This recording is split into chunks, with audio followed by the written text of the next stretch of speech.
The People's Countryside Environmental Debate Podcast. The People's Countryside Environmental Debate Podcast. People's Countryside Environmental Debate Podcast. The People's Countryside Environmental Debate Podcast. Bothy? This is the People's Countryside Environmental Debate Podcast, and we try and bring matters to the surface that so we can all decide on our own perspectives and and explore our own views and see if you may want to explore them a bit more. I mean, we just throw questions. Well, listeners throw questions out there for us to answer, and it really gets you thinking. But today we're again, for the last time, we're breaking from our our normal format of answering two listener questions. And we're going to be answering one final question that came from a live event we did, Environmental Debate Live Unscripted, which was the live incarnation of this podcast, back in May 2023. We got a question from Lynn, who we didn't get to answer that question at that event. And so we'll do that today. I'm Stuart the Wild Man Mabbott, one of the co-hosts. Who's the other co-host? I'm William Manklow, I'm one of the other co-hosts. Well, there's only two co-hosts, isn't there, Stuart? Yeah, there's nobody. Hold on. Is there anybody else in this room just to listen? Well, there's voices. No, I can't hear anybody else. Yeah, no problem. Anyway, we like to deal with certainties, I think, but life is full of lack of knowledge, and it's okay not to know and to change your mind. Very often we have people say, you know, you need to talk about stuff you know about.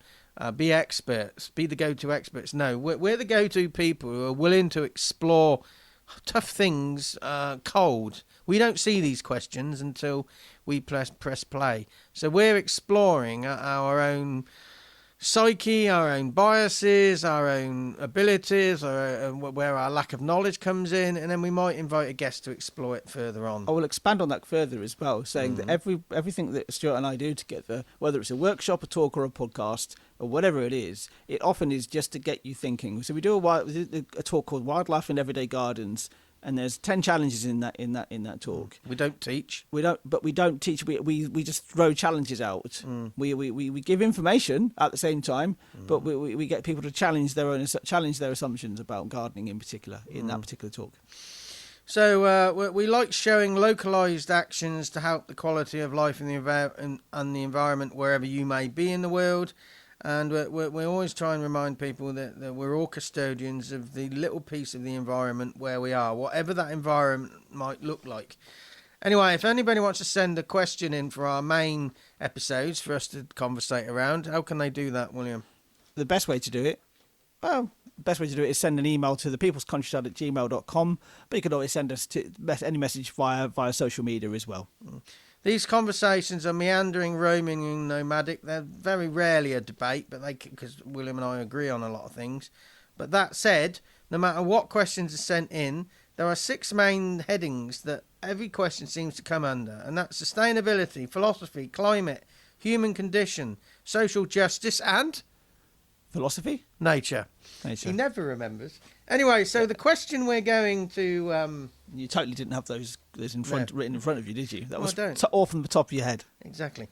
So we're going to answer this final question that was given to us at our live event. Where was it again? It was over at the Bothy Vineyard. Bothy?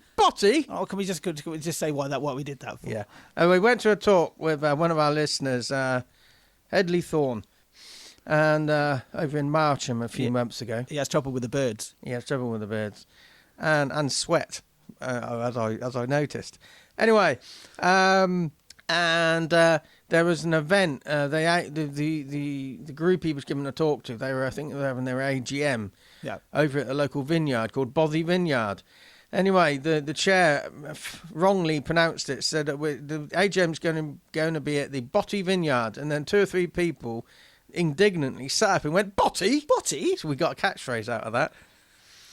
Okay, so the question's from Lynn. What's her question? Lynn's question is, what can you do to help stop the 100 million, 4.5 mile diameter reservoir that is being proposed here on our doorstep?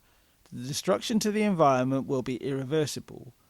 Water transfer is a far better way, cheaper way, and less destructive. Now, somebody actually came up to us in the talk at Wroughton, didn't they, about this actual subject? Yeah, near Swindon. Near Swindon, and said the permission to build this reservoir near Oxford had gone through, and I said it hasn't. Yeah, as he said, and I said, well, thanks for telling me, because nobody in Oxfordshire knows. Yeah, you said that it had been.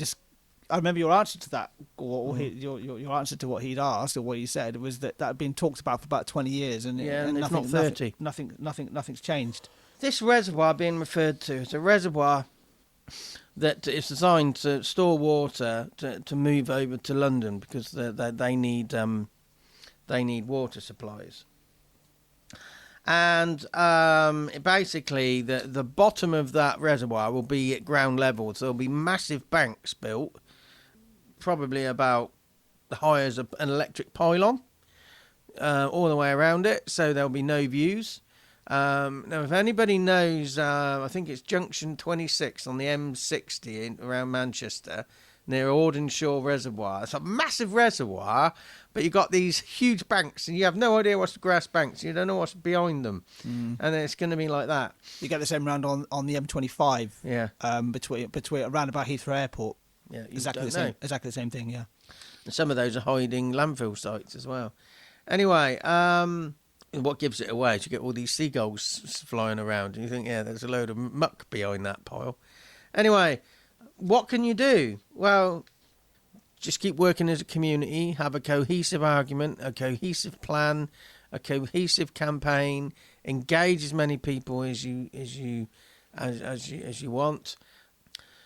You have to remember the water companies are playing the long game here. And the person at Wroughton, when we gave that talk, said, well, even if you don't, there is no permission, it will happen. Not necessarily. You always have to keep fighting. There's also a thing called NIMBYism, not in my backyard. But I do think there has to be an alternative way of dealing with our water needs, and not just keep building. And because when you actually look at Oxfordshire now compared with 40 years ago, so many more bodies of water, because so much quarrying's been done. So the bird life is changing, because it's like Oxford-on-Sea now. There's so many bodies of water. And quite large bodies of water as well. It's not just small ponds, it's quite large reservoirs and lakes, right? Yeah. I mean, water transfer is far better way, cheaper and less destructive. I also think underground reservoirs are good, because there's lots and lots of small reservoirs, because less evaporation goes on. Our water consumption, how we and why we use water, if we can get on top of that, when we're not going to need as many bodies of water. You have to remember this reservoir. Many people think reservoirs that they dam them up and they're fed by rivers, like up in the Ladyborough Reservoir and Derwent Reservoir off of Snake Pass in the Peak District. They're dammed up rivers. Farmore Reservoir in Oxfordshire is higher than the river, where when the river gets to a certain height, the water company pumps it from the river, so less water is going downstream. And when there's a heavy storm, people think, oh, fantastic, the river's going to run into Farmore Reservoir. Well, it doesn't, because it's pumped out. But when you have flood water, there's no pumping done, because flood water is full of mud and silt, and I don't want that going through the pumps. And this is going to be the same. A lot of the water's going to come from the River Ock.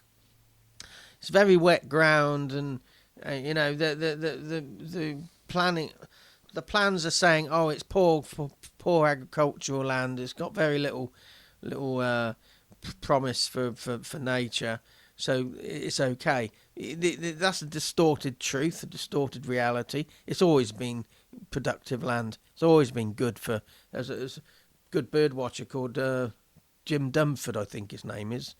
He lives over. Certainly somebody Dunford, very knowledgeable bird watcher. Some of the birds he's seen over there is unbelievable. They're just going to disappear. You just have to keep the pressure on. The question is, how do you stop a 100 million gallon and a 4.5 square mile reservoir being built?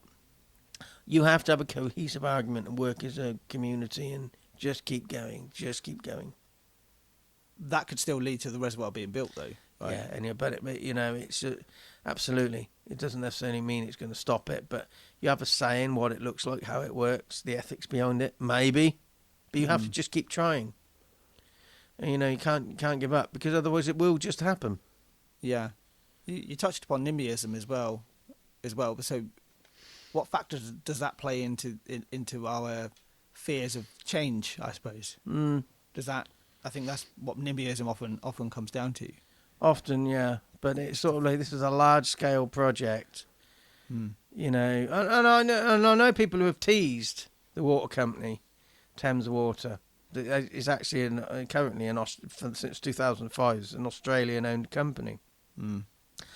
And I know somebody said, just spun this line, saying, one of the campaigners against the reservoir just did this just to see if the water company was watching, and that they said the good thing about the reservoir being built is plans to expand RAF Abingdon and having a third runway isn't going to happen. And the next thing you know, in the next article the water company wrote was saying, the hidden benefit of this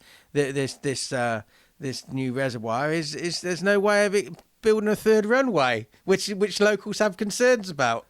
And it was a pure invention. Which is hilarious because, well, it's not even RAF Abingdon anymore. It barely has one runway. It has it's only ever had one, and that's runway. potholed. Yeah. Yeah.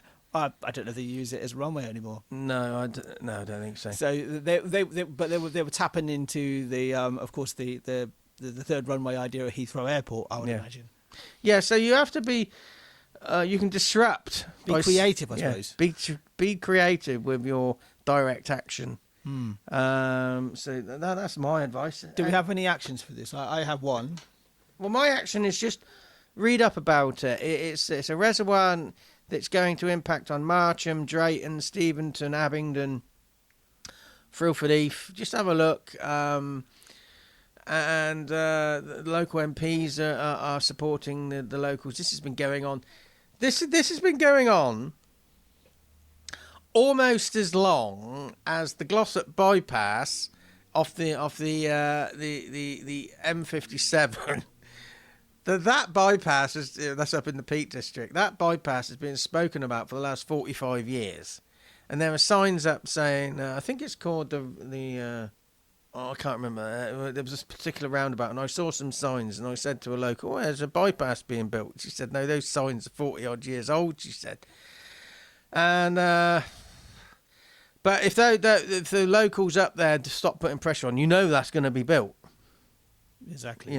Keep the pressure on. What's your action? Just I do before I go into my action, I'll just talk about the impact of a large body of water can have. I remember, because like you said, there are a lot more larger bodies of water in Oxfordshire now. I do remember seeing a couple of years ago now, watching, because you can watch the Met Office have a rainfall radar, and I could quite clearly see that it had been so hot in southern Oxfordshire that the evaporation created its own thunderstorm, and that so it can completely change. In some ways, can change the local environment as well. Farmore Reservoir, it's so big, it seems to produce its own wind somehow. It probably does. Yeah, I don't know how it does that, but my action is to think about water consumption in the first place, and that is see how you actually consume water and how often you waste water. What my wife and I do is think about what's called grey water. That's water we use for when we have a shower, water we use for when we're actually washing up by hand, and we collect that water and we actually use that water to flush our toilet. So we actually use less water. Do you do it in reverse? Do you use your toilet water to have a shower with, if need be? If push came to shove. Yeah.